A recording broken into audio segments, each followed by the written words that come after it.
Good morning, Sam. Good morning. Hello from the future. Good morning, Michael. Not really the future. I'm just 8 hours ahead of you. Anyway, I got a quick question for you.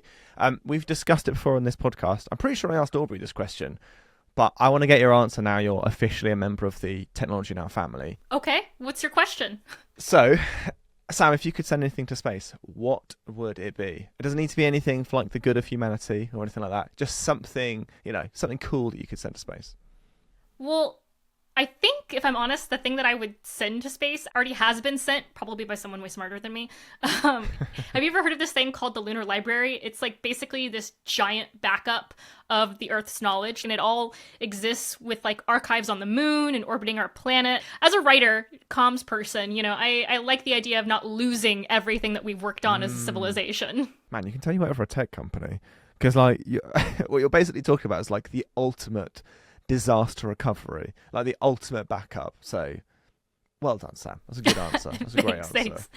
So Michael, then what are we sending to space on this week's episode? Well, a couple of weeks ago we explored the Spaceborne computer program and what we've achieved so far, but this week, for our final episode of 2025, we are looking to the future and exploring how we could quite literally, I kid you not, put supercomputers on the moon. How cool is that? That is very cool. Well, then should we get on with the show? Yep, let's do it. I'm Michael Bird. I'm Sam Gerald. And welcome to Technology Now from HPE.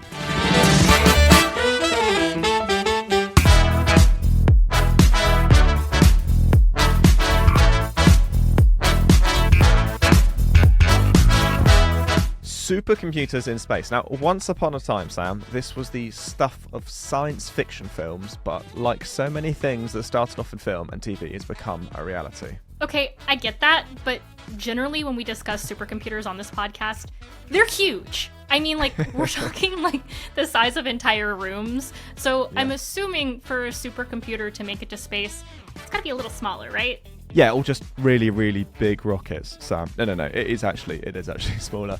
But that being said, even though it's small, it is still pretty powerful. Now, according to the HPE newsroom, the first spaceborne computer was able to achieve 1 trillion calculations per second back in 2017. So, while it may not be on the same scale as some of the other computers we've discussed previously, it's still pretty powerful. And now we put one in space, we are sending a computer to the moon, which we are going to be talking about a little bit later with the Senior Director, HPE Global Technical Marketing, Space Technologies and Solutions for Hewlett-Packard Enterprise, Norm Follett. But we're going to have to wait just a few minutes to get to that conversation because first, I thought we should take a look back at the computers which helped man reach the moon in the first place. Which means, and I'm excited because this is my first time saying this, it must be time for Technology Then.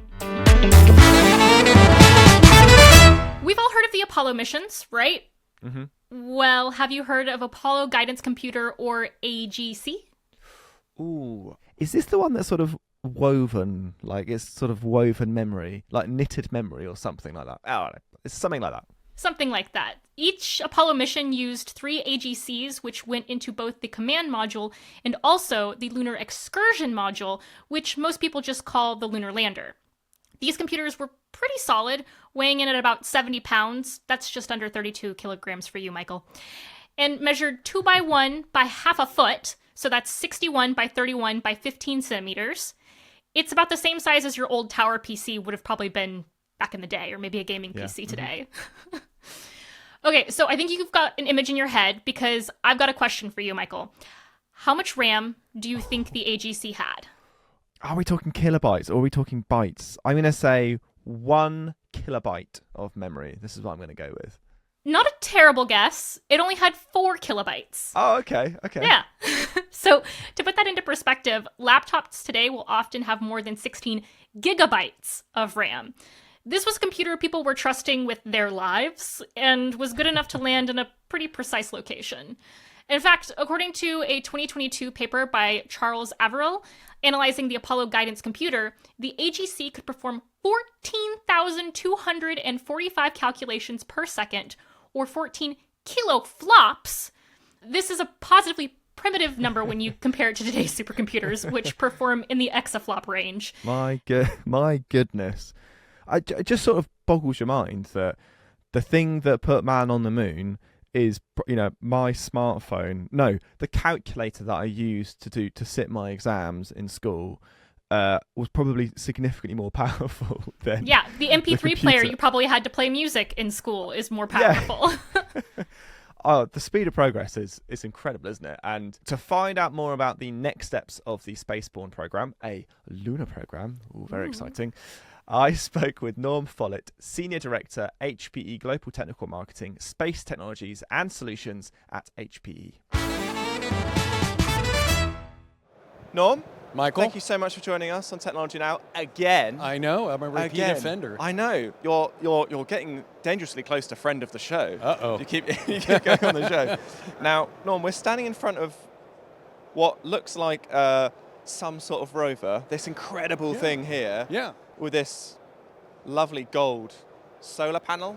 That is a solar panel. Can you describe what we're looking at here? Well, this is the FLIP rover, and that acronym stands for the Flex Lunar Innovation Platform. But this is really kind of the size of a bit of a golf cart, if you will, with 4 very large wheels that kind of raise up to a waist level with an incredibly unique design that is really meant to allow it to navigate and roll over some unforeseen and unknown types of terrain, and in a very adaptable way. It has a pretty much a flat chassis, and on top of that chassis is a solar panel, which can rotate in a variety of directions in order to absorb the ever necessary radiation in order to actually power this assembly.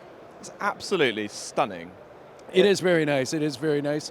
And it's, there's a little bit of bling associated with this particular one. This is an exact replica of the one that will be flying on the Griffin 1 mission. So this part of the Spaceborne computer program? Yeah, it's a progression of the Spaceborne program. And just to kind of recap where we are on that, Hewlett-Packard Enterprise has the most powerful computer to ever go to space. We're flying our 3rd iteration currently right now on the International Space Station. It is flying on the Columbus module. Our first one went up in 2017, and again, we've had a couple of different versions, and we've evolved that version, and what we're really delivering is a scientific platform, a high-performance edge compute platform, and it's a scientific platform that we're allowing the international scientific community to utilize. We have nothing to do with the avionics on the space station. Again, it is a pure science platform providing computational services at the edge. So we're going to have a computer on this? Yeah, we are going to have a computer. In fact, what we've done here is we've designed a Spaceborne blade. So this is about 10 inches long by about 4 inches wide.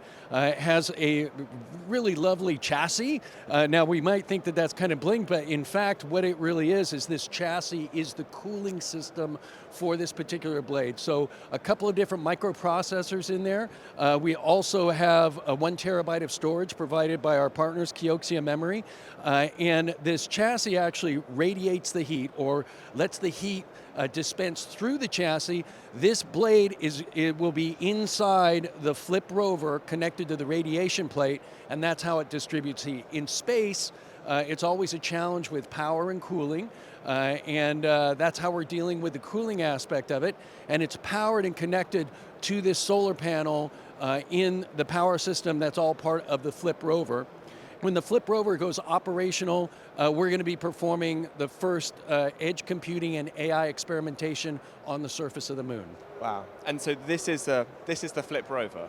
This is the FLIP rover, and as a prototype, it has, again, some overstated wheels, if you will, but these are actually the wheels, the size, and the same solar panel configuration that will be on the next version of the rover, which is the Flex rover. And the Flex rover will be deployed on the surface of the moon as part of our return to the moon and the Artemis program.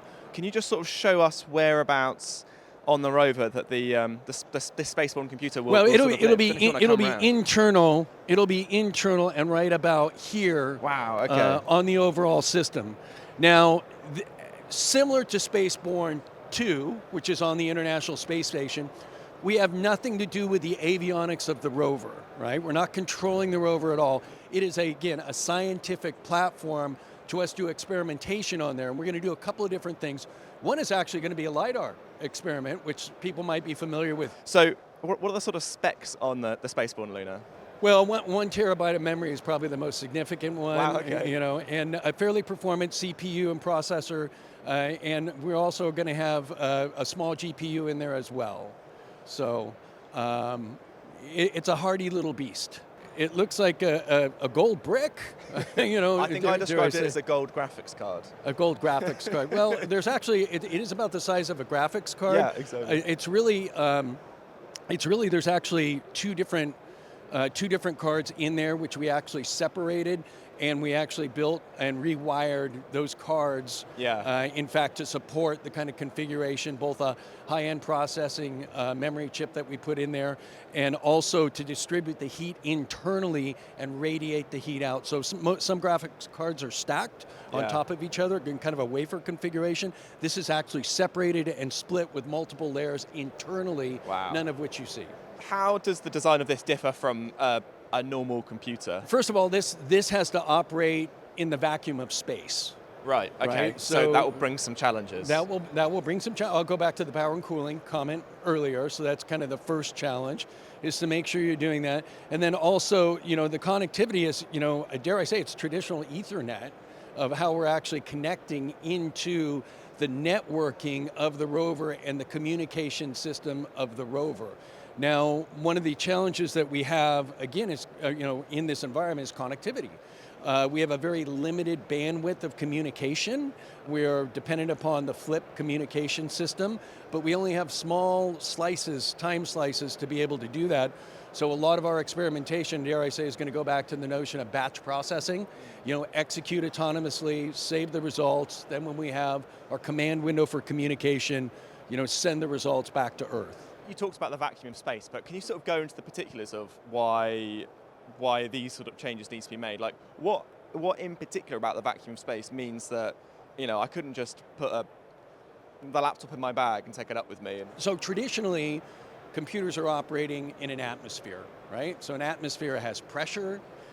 You have the ability to radiate heat out. Your PC at home, you got a fan in it. It's air cooled. It's dissipating the heat by blowing that heat away from it up into the atmosphere.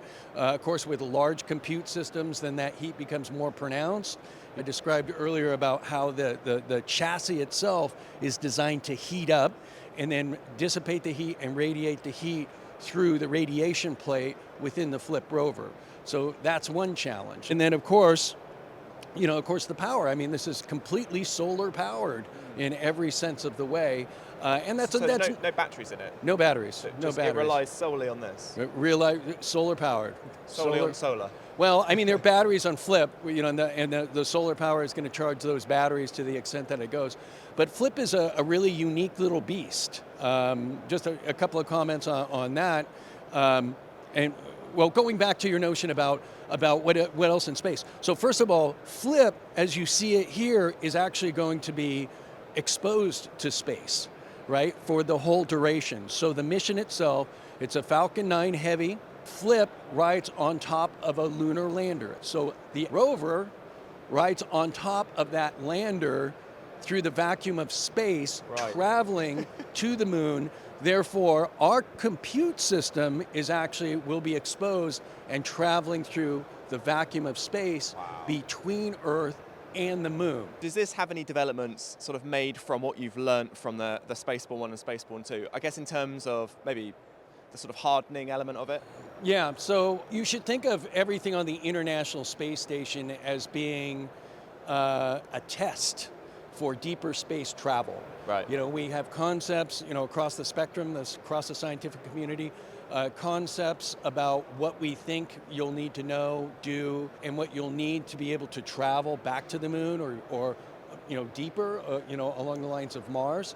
And so those concepts and notions, including our software, is tested in that environment in preparation for going further into space. How does this communicate back to Earth? I mean, Doesn't look like it's got an Ethernet port on it. No, it actually really does. Okay. That is really those ports, and it's wired into the subsystems of the flip rover, and it's dependent upon the communication apparatus on the top of the solar panel for going back through the different cycles. There's going to be a couple of different satellite dishes on a global perspective, and when this mission goes live, it's our intention to stream so people will be able to experience the mission for themselves and see what's really transpiring and see that communication back and forth to the rover.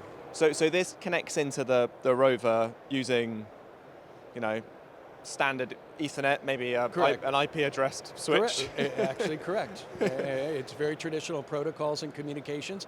It's really based a little bit on the TRDS system, which is how satellites communicate currently. The TRDS system is the satellite array that's orbiting the Earth and that communication. So what are the biggest challenges of putting a computer on the moon versus the challenges of putting a computer on the International Space Station?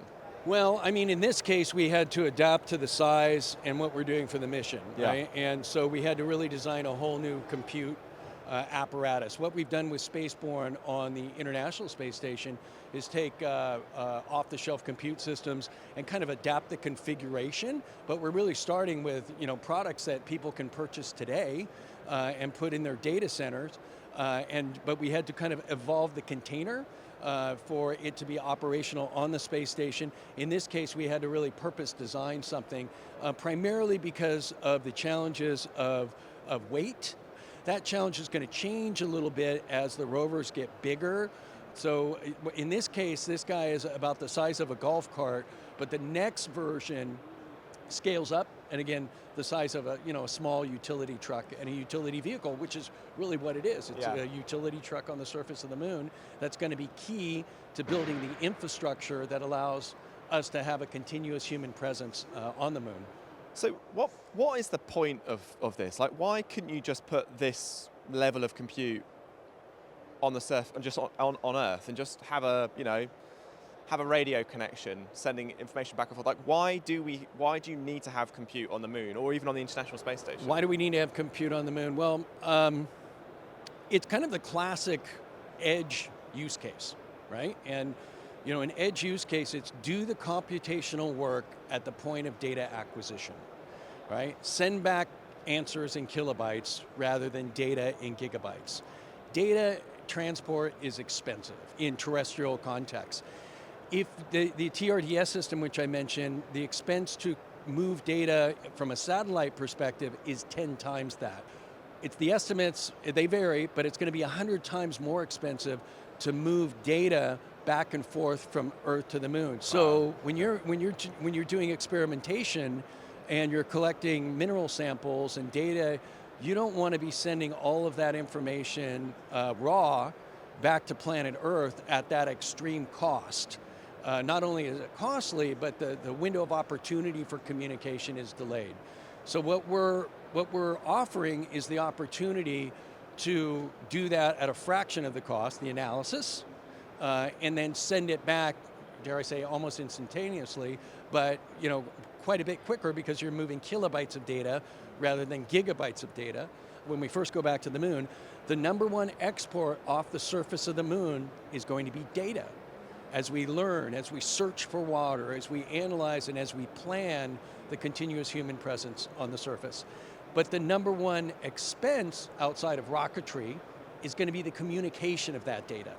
So rather than sending photos of the surface of the moon back to Earth, every single photo, we're going to use that to, say, analyze a load of photos or some LiDAR information or some sensor information and basically figure out either, yes, there's water, or no, there's not water, or yes, that's that sort of rock, or no, it's not that sort of rock. So you're sending sort of the results rather than the raw data. Yeah, I mean, that's a good example. It's like, and really what it's going to be doing is the flip rover has a variety of cameras, variety of angles, a lot of analysis going on, but it's going to be taking pictures continuously, boom, boom, boom, boom.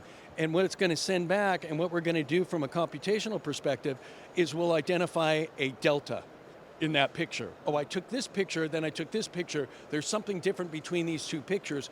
What is that? So as far as you're aware, when this lands on the moon, will it be the fastest computer on the moon? It will be the fastest computer at the edge. Yeah, wow. Right?